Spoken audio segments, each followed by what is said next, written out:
Bonjour à tous, c'est Abdou de Philippies. Je suis en compagnie de Cynthia qui va nous expliquer plus ou moins comment préparer ses cours, comment organiser ses cours, etc. Quelle méthode utiliser et tout. Donc dans la vidéo précédente, nous avions vu 3 choses. Comment l'élève pouvait travailler tout seul, sans professeur, comment il pouvait être, comment dirais-je, autonome, et aussi quelle méthodologie utiliser pour avoir des cours, on va dire, fluides, faciles à organiser, etc. Ok. Donc là maintenant, Cynthia, tu vas nous montrer 3 cartes dans cette vidéo sur lesquelles nous allons discuter et peut-être débattre. Ok. Et n'hésitez pas dans les commentaires à participer au débat. À participer au débat. Alors, quelle est la première carte que tu choisis? Je pense que on va choisir celle-là, LMS. Ouais, LMS. LMS, laquelle et pourquoi. Donc, ça veut dire quoi LMS déjà? LMS. Voilà, déjà ça veut dire quoi LMS? LMS en fait en anglais ça veut dire Learning Management System. En gros c'est des plateformes de gestion de contenu éducatif. Si je devais traduire ça en français, c'est comme ça que j'ai toujours traduit. Donc ce sont des plateformes où vous allez déposer des contenus de vos supports pour que l'étudiant puisse suivre son cours, quoi. Donc ça, si vous voulez, c'est la version améliorée de ce que beaucoup faisaient avant le Covid, c'est-à-dire envoyer des supports par email, par exemple. D'accord. Donc là, on a une plateforme qui est dédiée où on peut y déposer ces documents. Et d'accord. Et qu'est-ce qu'elle a de plus que l'email? Alors, ce qu'elle a plus de l'email, c'est qu'elle vous permet déjà dans un premier temps d'organiser vos supports. Le truc à ne plus faire, s'il vous plaît, c'est vraiment d'envoyer vos supports par email. C'est hyper perturbant en fait pour un étudiant. S'il a un truc à faire pour tel prof, imaginons qu'il a plusieurs profs, imaginons qu'il a juste vous d'ailleurs, enfin peu importe. Mais du coup, il faut qu'il aille chercher son email. Donc il va taper votre nom.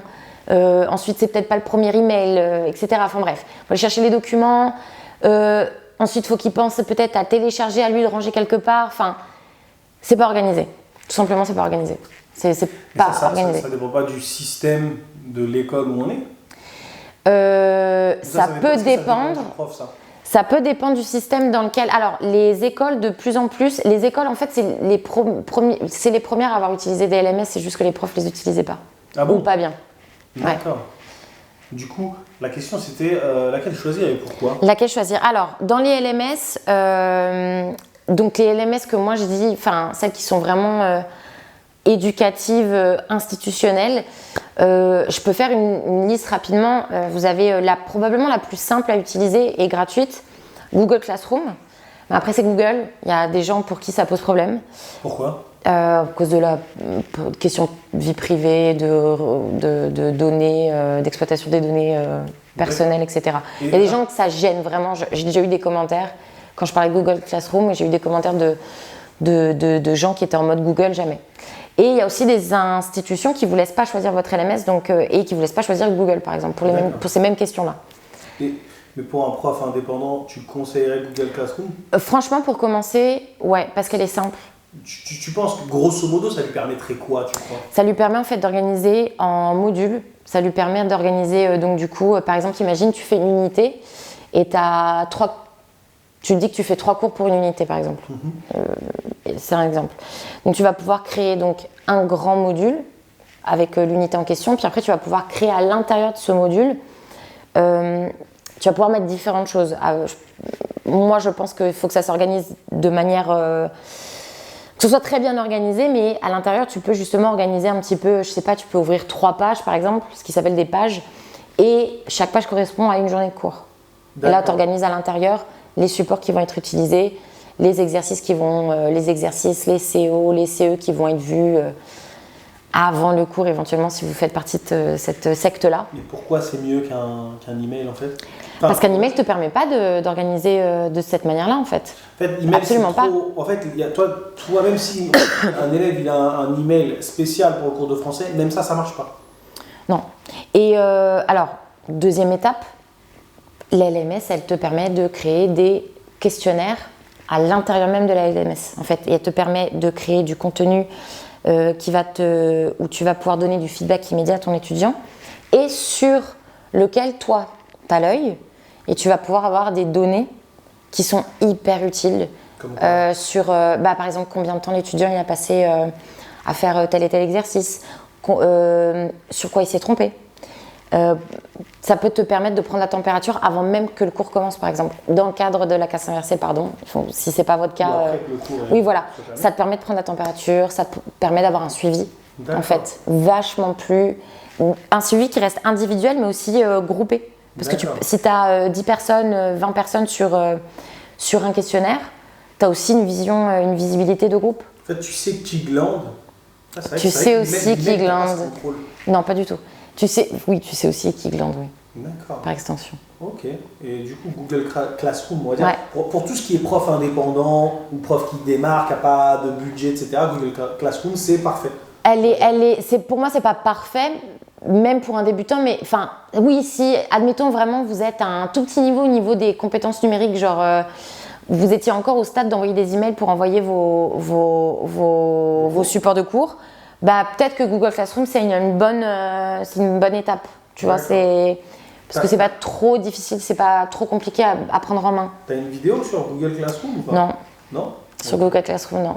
Ça fait très longtemps qu'il faut que j'en fasse une. Pas de souci. Essayez de vous connecter. J'en ferai une. Et essayez de vous connecter à sa chaîne et puis ou sinon cherchez Google Classroom. Abonnez-vous, ça me motivera. Allez-y. La fiche est juste là pour vous abonner. Du coup, tu conseilles Google Classroom, ok, pour des profs, etc. Mais est-ce qu'il y a d'autres plateformes en fait qui répondraient vraiment à toutes les attentes de tous les professeurs et dont la courbe d'apprentissage, en fait, la courbe d'apprentissage, la gestion de cette plateforme ne nécessite pas vraiment d'efforts, un truc intuitif, facile pour les profs et gratuit parce qu'il y a beaucoup de crevards dans le fleuve. Ouais, c'est ça. Alors, il n'y en a pas vraiment qui répond exactement. Il faudrait presque en créer une, en fait, parce que je pense qu'il n'y en a pas de complète, mais qui soit aussi hyper intuitive et facile à prendre en main.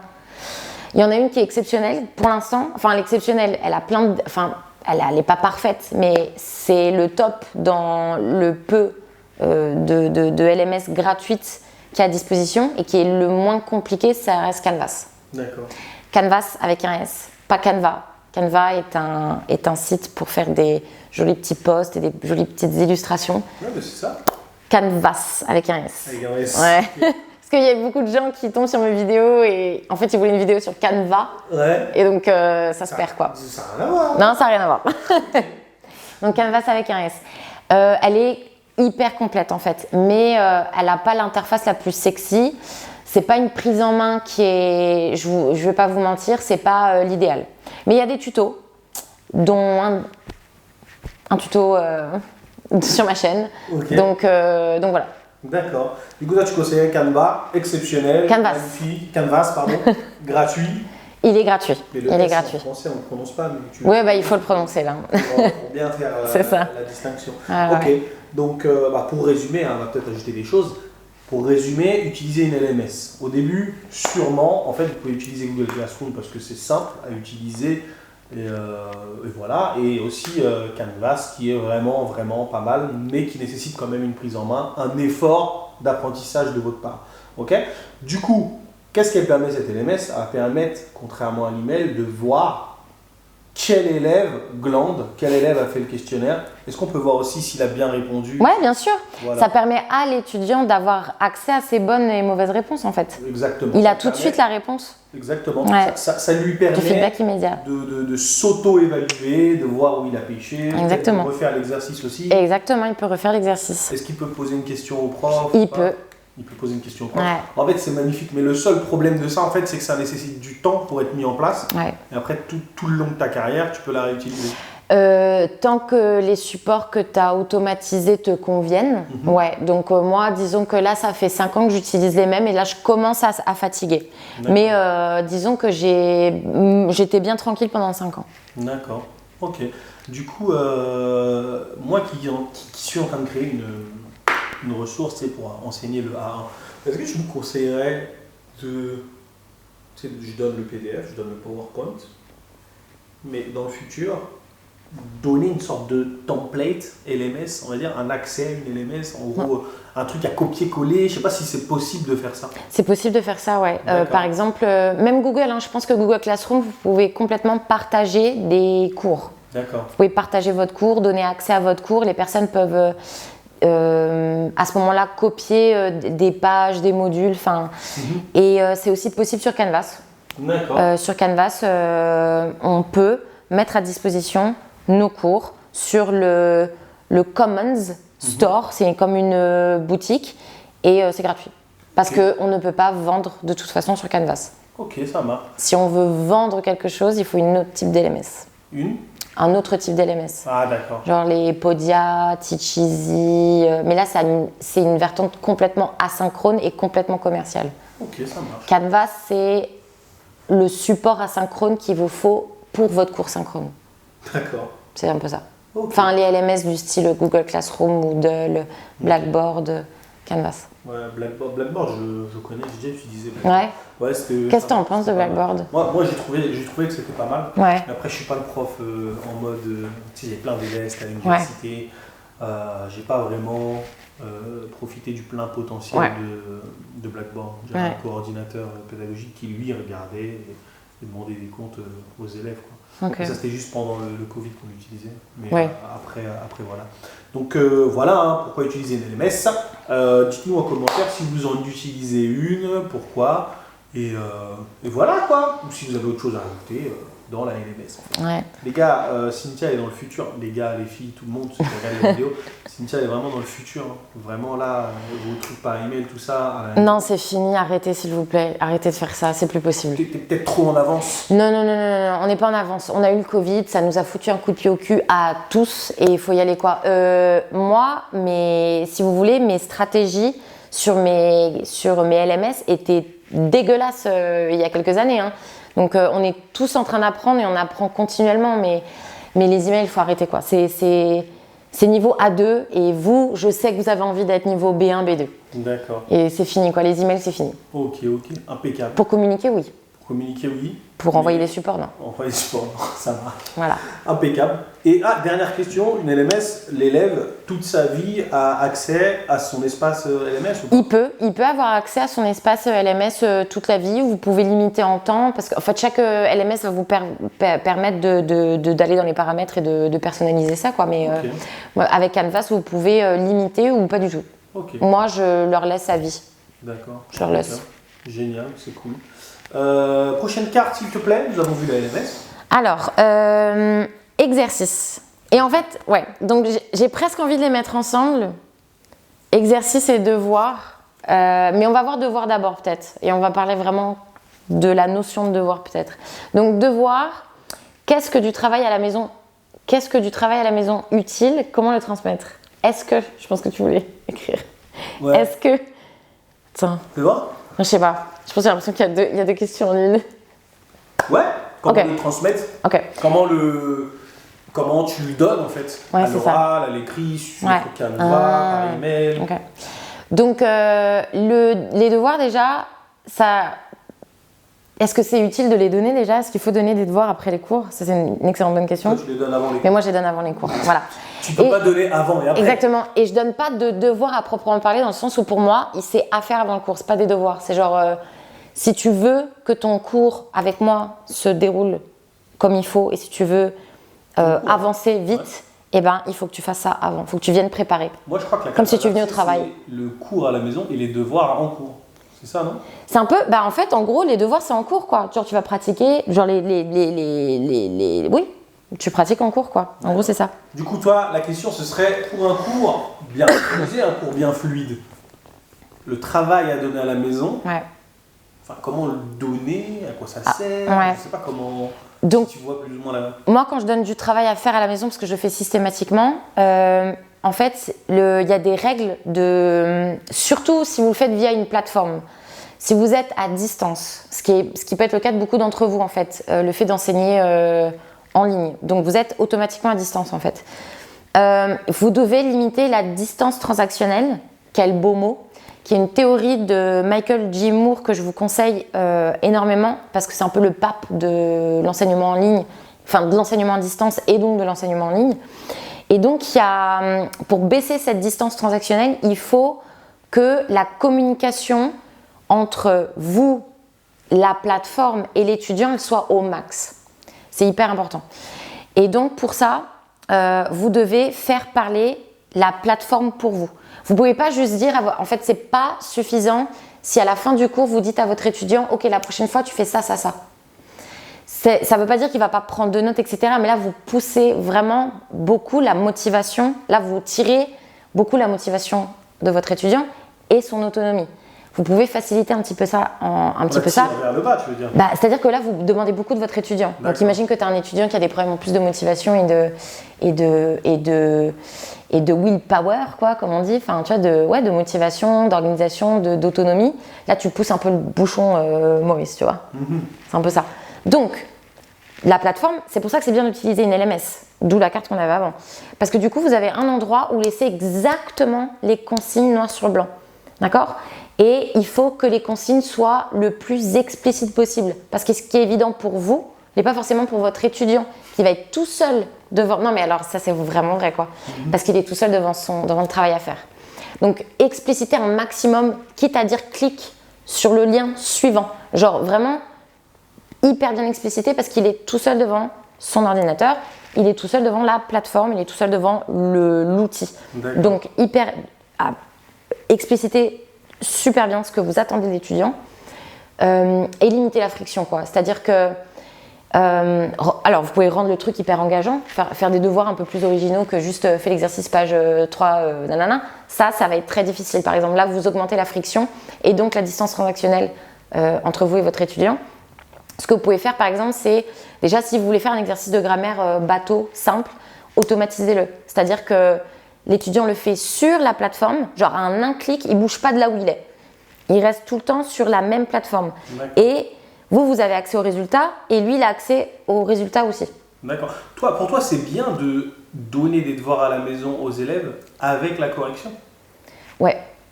Du coup, toi, tu mises plus sur la confiance que l'obligation. C'est pas la confiance, parce que si tu automatises, il n'a pas accès à ses réponses avant d'avoir fait de toute façon. Mais en fait, c'est quoi ? Moi, le problème, c'est quoi ? C'est que des fois, je reçois des emails de profs. Ouais, Abdou gère, enlève la correction des trucs, machin. Je veux pas que l'élève voit la correction. Mais c'est ça, c'est parce que tu es sur PDF. En fait, lui, il veut… En fait, ce qu'il veut, lui, c'est corriger en cours avec les élèves, le prof. Mais moi, maintenant, je leur laisse le faire. Ah, mais soit voilà, tu l'envoies à l'élève, soit tu dis à l'élève, t'as ça à faire, la correction elle est là, soit tu l'envoies à l'élève et après en cours, tu vérifies que tout le monde l'a fait, machin. C'est un peu fliqué. Mais toi, t'es plus dans ce truc-là ou t'es plus dans le truc de tu le fais pas, tant pis pour toi. Tu le fais pas, tant pis pour toi, complètement. Alors, pour moi, je donne effectivement des devoirs à faire après la classe, mais ils sont facultatifs. C'est vraiment, si l'étudiant il veut pousser, il veut approfondir ses connaissances, donc je donne plein de trucs, tu vois. Je vais donner plein de ressources, de trucs qui n'ont rien à voir avec ma plateforme en fait. Genre, je m'en fous. C'est plus mon territoire en fait. Là, je peux donner des liens qui vont vers d'autres sites internet où il y a des corrections, mais moi je verrai pas. Je ne saurais pas si ça s'est bien passé ou pas. Je vais donner des trucs à regarder, des petites PE, des petites productions écrites à faire, tu vois. Enfin, ça va être plutôt facultatif. D'accord. Tu vois. Corriger en cours, ça c'est un truc pour répondre à ces profs-là. Écoutez, pourquoi en fait ? Alors qu'ils peuvent en fait faire un exercice sans voir la correction, faire le truc, voir leur correction, voir où ils se sont trompés. Et vous, grâce à votre LMS et grâce au fait que vous avez automatisé vos compréhensions orales, vos compréhensions de grammaire, vos exercices de grammaire, tout ça, vous pouvez reprendre les erreurs les plus fréquentes et les présenter sur les 5 premières minutes, enfin les 10 premières, pas les 5 premières minutes, mais tu vois, genre à la 5e, 10e minute du cours, quoi. Mais toi, t'es dans le futur, toi. Moi, c'est ce que je fais. Et d'ailleurs, ce que je fais encore mieux que ça, je fais pas juste « Bon, voilà, on s'est trompé ». Moi, je fais un caout. Et je reprends toutes les erreurs qu'ils m'ont fait, qui m'ont fait à moi, mais qui m'ont fait. Et du coup, je mets dans un caout. Et ils se rendent pas forcément compte en fait que ça c'était les trucs des exercices ou des trucs qu'on a. Enfin bref. Et je reprends vraiment celles où ils se sont globalement en tant que classe le plus trompés, tu vois. Je crois que ça peut. Et on fait un caout. Et à chaque fois qu'on termine une question, On voit tous le score, tout est anonyme, hein, mais on voit le score. Et donc, si je vois que c'est encore la merde, si c'est encore problématique, bah, du coup, je dis « Ok les gars, pourquoi ?» Que quelqu'un m'explique. Parce que t'es nul. Mais non, je leur dis « Pourquoi les gars ? Pourquoi c'est pas ça et pourquoi c'est ça la bonne réponse ?» Et donc là, il y en a toujours un ou deux, sont pas si, enfin, ils ont compris, tu vois. Et moi, je laisse toujours l'étudiant expliquer. C'est pas moi. Moi, je suis là pour guider. Je suis pas là pour parler pendant 1 heure, tu vois. Ça, c'est bien, ça. Et ils adorent ça. Moi, je sais que quand tu corriges toi-même ton erreur, tu retiens plus, en fait. Ouais. C'est clair Parce que vos étudiants, il faut qu'ils soient actifs. Il faut arrêter de les mettre dans des positions si passives. Parce que c'est pas en étant passif qu'ils impriment, en fait. Dans tout. Et c'est bien qu'ils fassent des erreurs. Et c'est bien qu'ils se corrigent et qu'ils en prennent conscience. Et aussi de reprendre. Moi, je suis d'accord qu'on reprenne ces erreurs ensemble. Mais faites un format un peu moins chiant. Faites un caout. Faites d'autres trucs. Moi, je fais un caout, mais vous pouvez faire d'autres trucs. D'accord. Il y a plein de manières de faire. D'accord. Impeccable. En fait, toi, tu es quelqu'un qui mise beaucoup sur l'automotivation et la responsabilité des élèves. L'engagement, la responsabilité et l'autonomie, ouais, carrément. D'accord. Toi, tu trouves ça humiliant, par exemple, de demander aux élèves dans la classe de corriger? Parce que moi, c'est ce que je fais. Ouais. Moi, là, tu ne le sais pas, tu Ouais. es en train de me critiquer, moi, Non. depuis le truc et tout. Attends, je t'explique pourquoi. Moi, en fait, ce que je recommande parfois aux profs, tu vois, quand, par exemple, là, il y a du A1, Ouais. c'est demande à ton élève de lire la question Ouais. et aussi tu lui demandes de répondre. Pourquoi? Parce qu'en lisant la question, tu vas pouvoir comprendre quel point de phonétique il faut travailler. C'est vrai. Tu vas pouvoir lui expliquer à toute la classe A plus I, c'est un phonème qui fait E. Je sais pas si tu vois ce que je veux dire. Mais que la classe inverse, c'est comment tu travailles ça en fait. En fait, corriger en classe, c'est pas seulement. Parce que toi, tu as dit pourquoi vous faites ça, mais c'est pas. Non, là, je parlais plus effectivement genre d'erreurs de type morphosyntaxique, tu vois, genre de la grammaire et du vocabulaire, par exemple. Pour la phonétique, moi, je fais de la MVT en cours. Qu'est-ce que c'est ça, MVT? C'est de la méthode verbotonale de correction phonétique. C'est un truc qui m'a été enseigné à l'université de Poitiers par Julie Rançon, si tu regardes, mais je pense pas. Bien sûr qu'elle me regarde. Toi, tu me sous-estimes trop, toi. Julie, je suis là. Mais c'est une excellente méthode de correction phonétique. Donc, en fait, je prévois des moments, et ça peut se faire avec de la lecture, tout simplement.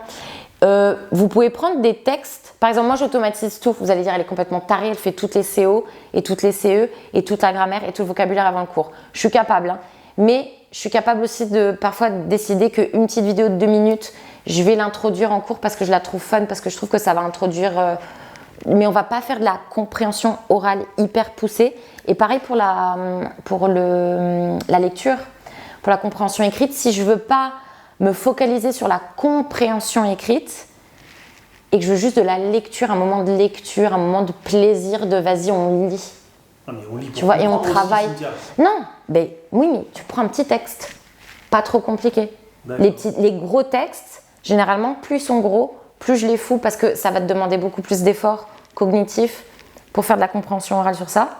Donc ça, je le garde généralement pour... je l'automatise et je le laisse à faire avant le cours. Les petits textes, je les garde pour le cours. D'accord. Tu vois? Ok, impeccable. Non, c'est intéressant. En fait, il y a 2 écoles, hein. Il y a mais oui. deux façons de faire, tu vois, mais je sais pas laquelle est bonne. Mais moi, j'ai une question très intéressante à te poser parce que je suis en train de me demander ça depuis tout à l'heure. Quand tu donnes 1 heure de cours, toi, avec toutes tes LMS, tes quiz, tes machins, ton heure de cours, c'est combien de temps de préparation? Alors, moi maintenant, tout est déjà automatisé si tu veux. Donc, du coup, avec l'automatisation, c'est combien de temps de préparation? Franchement, un cours d'1 heure, peut-être 15 minutes, peut-être moins. Et c'est parce que c'est des tweaks, tu vois, tu mets en place, tu copies le questionnaire d'un cours à un autre parce que tu le mets. Ouais, 15 minutes. Et pour faire pareil, mes supports pour le cours synchrone sont aussi. Je travaille comme une entreprise, quoi. Genre, j'ai tout se ressemble, je vais pas trop loin. Donc, je réutilise beaucoup mes PowerPoint. Et après, selon l'étudiant, je copie ma base. Et ensuite, selon l'étudiant, je vais rajouter des slides, enlever des slides, personnaliser un peu plus. Et donc ça peut prendre 15-20 minutes. 20 minutes de préparation pour 1 heure. Ouais. Et pour 2 heures, pareil. Allez, disons franchement, je dois pas être à plus d'1 heure pour 1 heure. D'accord. En règle générale. Tout compris. Hein. Pas plus d'1 heure pour 1 heure. Et pour un cours complet. Hein. D'accord. C'est pas un cours de conversation, c'est vraiment un cours tu travailles les 4 compétences. Quoi. D'accord. Moi, je suis bien de savoir combien de temps la personne qui regarde la vidéo, combien de temps tu mets pour préparer ton cours. Je serais curieux de savoir. Mais c'est ça à peu près. Genre par exemple, j'ai 13 heures de cours en ce moment, dont 4 heures de cours de conversation. Donc c'est vrai que ceux-là, je les prépare beaucoup plus vite parce que j'utilise des ressources déjà faites. Mais en gros, juste pour vous donner une ordre d'idée, je prends mon vendredi matin pour tout mettre en place. D'accord. C'est tout. Ça, c'est bien ça. Et j'ai 13 heures de cours, quoi. Ok. J'ai donc une matinée, ça me suffit. Genre 4 heures. D'accord. Merci beaucoup, Cynthia. Alors, on vient de passer la carte devoir. Comment les donner, comment les transmettre, à quoi ça sert et tout. Quand vous donnez des devoirs, selon Cynthia, il y a 2 écoles. Oui, bien sûr. Déjà, les devoirs sont facultatifs.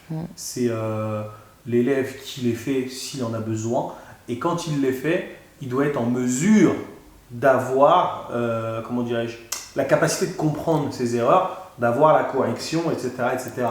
Corriger en classe, selon Cynthia, c'est inutile. Non, on peut. C'est inutile pour, comment dirais-je, pour des choses qui seraient en mesure de comprendre eux, en fait. Et je vais prendre un exemple. Le passé composé, tu leur as appris. Que l'accord du participe passé, tu leur as appris. Il fait son erreur. Sur ta LMS, c'est expliquer l'erreur. Pour des genres de tâches comme ça sert à rien. Mais pour d'autres, par exemple, je sais pas moi, il lit la question et il répond, ça dépend en fait de toi, je dirais. Ouais. Non. Ouais. Donc toi, parfois, donc tu corriges en cours, parfois. Oui, oui. Quand c'est vraiment récurrent. Quand c'est récurrent, quand je vois vraiment qu'il y a un problème et que ça concerne, par exemple, si je suis dans un groupe et que ça concerne tout le groupe, bah là, c'est impératif, tu vois, je pense qu'une seule correction de la part de l'étudiant, c'est pas suffisant. Là, il faut revenir ensemble en tant que classe et se dire, ok, pourquoi c'est toujours pas correct, pourquoi c'est incorrect. Enfin voilà quoi. Faut vraiment, pour pas que ça se fossilise quoi. Faut pas laisser traîner. Très bien, très bien. Et aussi, 2 corrections valent mieux qu'une. C'est vrai. C'est ce que je me dis. C'est clair. Après, il y a aussi différentes manières de corriger. Tu peux corriger sous forme de jeu et aussi ce qui ressort de ce qu'il a dit, qui m'a vraiment plu, vraiment, parce que ça marche avec moi en fait. Quand tu expliques la bonne manière de faire, en fait, quand tu corriges ton élève, dis-lui, laisse-les eux expliquer pourquoi c'est comme ci, ou pourquoi il y a un S, pourquoi il n'y a pas de S, etc. etc. Laisse-les eux expliquer ça, tu vois. Parce que toi, quand tu l'expliques, tu vas l'expliquer, ça se trouve être sur son téléphone en même temps. Mais quand ils cherchent ensemble comme ça, ils trouvent le truc, normalement, ils le retiennent. Donc voilà pour les devoirs et comment les corriger, etc. Dernière question, dernière carte. Exercices. Seront-ils faits en groupe, seul ou à la maison? Ok. Donc, pareil, ça dépend ce qu'on entend par exercice, mais je dirais... Exercice, moi je vais dire, le seul exercice qu'ils ne peuvent pas faire, on va dire à la maison, ou qu'ils peuvent faire uniquement avec le prof, il y a de la production orale. Comment tu fais ça, toi La production orale? Ouais. En cours. Déjà à la maison, c'est possible ou pas? Franchement, on l'a déjà fait par manque de temps. Enfin, quand je dis on, c'est moi. Je l'ai déjà mis en place par manque de temps parce que j'avais trop d'élèves dans mes cours et j'avais pas assez de temps et c'est un contexte hyper intensif, donc il fallait que ça aille vite. Donc moi je peux proposer, c'est de la production orale, c'est pas de l'interaction, mais vous pouvez toujours proposer des tâches qui sont des tâches du style faites une petite présentation filmée, face cam, avec un petit PowerPoint. Ça c'est pour les cours en ligne ou pour les cours en présentiel? Les deux. D'accord. Les deux. Par exemple, si tu fais en cours présentiel, si c'est une vidéo qui est enregistrée, ça veut dire que tu considères que tu vas corriger ça plus tard. En fait, tu vas prendre le temps de regarder et corriger ce que tu as envie de corriger selon ton barème de correction et tes critères d'évaluation. D'accord. Est-ce que tu as un exemple d'exercice que tu pourrais donner de production orale comme ça? Tu vois, je sais pas, un exemple. Tu parles de logement ou tu parles de cuisine. Ouais, par exemple, moi j'avais fait c'était pendant le Covid, j'en ai profité en fait parce que j'étais enfant dans leur maison C'était des étudiants de Middlebury, mais qui étaient chez eux. Ce qui n'était jamais arrivé en un siècle de Middlebury. Et donc, du coup, en fait, je me suis dit, OK, les gars, alors là, on va se faire plaisir. Tout ce qui était tâches, c'était des tâches pour moi, j'ai essayé de les rendre les plus concrètes possibles. Genre, quand on était sur le chapitre du logement, etc., j'ai fait, les gars, vous me faites un vlog de votre maison, s'il vous plaît, si possible. Tout le monde a joué le jeu, c'était trop bien. Je suis rentrée en français. Je suis rentrée dans leur intimité, j'adore ça. Et en fait, je continue à le faire, en fait. Je le fais tout le temps. Quand on fait le logement, c'est un des trucs que je préfère faire. Je leur demande toujours de vlogger, mais vraiment en mode vlog style, tu vois. Genre, ils commentent là, c'est mon bureau. C'est là que j'aime faire, c'est là où je travaille, tu vois. En mode selfie et tout? Bah non, en mode ils filment le truc et ils montrent pas forcément leur tête, mais s'ils ont envie de montrer un peu leur tête, mais je veux qu'ils montrent aussi leur appartement, tu vois. Mais je veux qu'ils parlent et qu'ils commentent, qu'ils me disent, tu sais, comme s'ils faisaient un appartement tour, tu vois. Ouais, tu peux pas tricher en fait. Tu peux pas tricher. Ouais, ça peut être une manière d'évaluer ton modèle aussi. Pour moi, on parle pas vraiment d'évaluation ici, mais pour moi l'évaluation, si c'est feuille, test, machin, en soi, je dis pas que c'est complètement inutile, mais c'est pas le plus utile. D'accord. Tu vois, le fait de les mettre dans des conditions dans ce style-là, c'est beaucoup plus utile à la fin de la journée pour eux. En termes de rétention, en termes de montrer vraiment de quoi ils sont capables, leur vrai niveau, quoi. D'accord. Pour toi, c'est utile de donner des exercices à faire en groupe, que ce soit en cours ou à l'extérieur du cours? Ouais, carrément. Moi, j'aime bien les mettre généralement en groupe pour gagner du temps aussi, mais pour qu'ils mettent leurs 2-3 cerveaux ensemble, quoi. Tu vois? Donc, si c'est pas des exercices de systématisation, c'est peut-être pas nécessaire, tu vois, autant qu'ils fassent ça tout seul à la maison, sur un questionnaire déjà automatisé. Enfin, on va pas s'embêter. Mais on peut faire des exercices du style, par exemple, imaginez. Moi, je fais la classe inversée, je vois que plus de 50% de mes étudiants n'ont pas fait la partie de la grammaire. Donc, en fait, il y a plus de la moitié de mes étudiants qui ne vont pas avoir notion de la grammaire qui va être bossée en cours. Là, ok, c'est pas de panique. Ce que je fais, c'est que je les mets en groupe et je leur fais faire exactement ce qu'ils auraient dû faire sur le questionnaire Canvas, mais en mode, allez, vous avez ces exemples-là. Pourquoi ça, enfin, ils font le même trajet. En individuel. Parce que du coup, il y a plusieurs cerveaux et ils se mettent ils collaborent, tu vois. La collaboration, c'est bon. Je crois pas que je vais dire une bêtise, je vais pas dire les cons. Ouais, les moins bons et les plus avantagés. Grosso modo, moi, quand il y avait des exercices de groupe, je faisais le malin, je faisais rien. Et les gens qui aimaient travailler, ils faisaient tout en fait. Je crois pas que ça peut arriver. Ça peut être désavantagé. Non, alors ça peut arriver. Ça peut être positif pour l'étudiant qui est en galère. Ça peut être chiant pour l'étudiant qui galère pas, parce que ça peut le ralentir. Mais en même temps, ça peut lui permettre lui d'expliquer. En expliquant, il retient plus. C'est vrai ça. Donc du coup, en fait, normalement, c'est tout bénef, quoi. Mais par contre, un conseil, si vous avez des groupes, si vous faites des sous-groupes dans vos classes, mélangez. Faites pas tous dans les mêmes groupes. D'accord. Ça, c'est pas cool, quoi, au bout d'un moment. Enfin, moi, je l'ai déjà fait, hein. Cette erreur-là, je le dis parce que je ne suis pas parfaite. Hein. Bien au contraire. Qui l'est? Personne ne l'est. Hein. Moi. Je rigole. C'est toi qui sais. Mais non, je suis très loin d'être parfaite, je fais beaucoup d'erreurs, mais j'apprends de mes erreurs. C'est ça le plus important, c'est d'apprendre de ses erreurs. Et du coup, je dirais que oui, faut penser à les mélanger, quoi, parce que j'ai des étudiants qui sont déjà venus me voir en fin de cours en me disant Cynthia, je ne peux plus. De quoi? De lui? Bah, ouais. Mais non. Ouais. Ouais, c'est bien. Donc, et il faut le faire discrètement, quoi. Le faites pas en mode vous en changez que deux et genre on a vite compris qui est le boulet. Ouais. Et c'est dégueulasse, quoi, parce que c'est pas de sa faute si c'est un boulet. D'accord.